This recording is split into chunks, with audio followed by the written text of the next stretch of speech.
ক্লাসে ছিলাম, হঠাৎ করে একটা অনেক জোর বিকট শব্দ হয়েছে। মিস কানের সবাই কান ধরে ফেলছে। মিস অনেক তাড়াতাড়ি করে কান ধরছে। পরে এবার মিস বলে যে কি হয়েছে। আমি তো ভাবছি যে আকাশ থেকে মনে হয় শিলা বেড়ে ঢুকছে পড়ছে।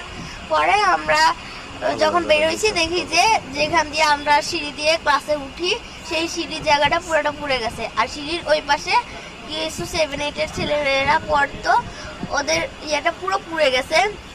সিঁড়ির সাইড পুরো পড়ে গেছে। ওখানে অনেকে মানে গড়াগড়ি করতেছে। 7-8 ছেলেরা তো ভয় দৌড় দিতে গেছিল। আগুনের পরে অনেকে গা লাল হয়ে গেছে, অনেকের খুব জামা কাপড় পুড়ে গেছে। তারা মাটিতে শুয়ে শুয়ে গড়াগড়ি করতেছে।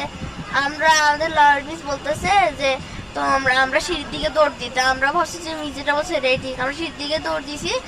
মিস বলছে আগুন নিভে গেছে, ধোঁয়া উঠতেছে।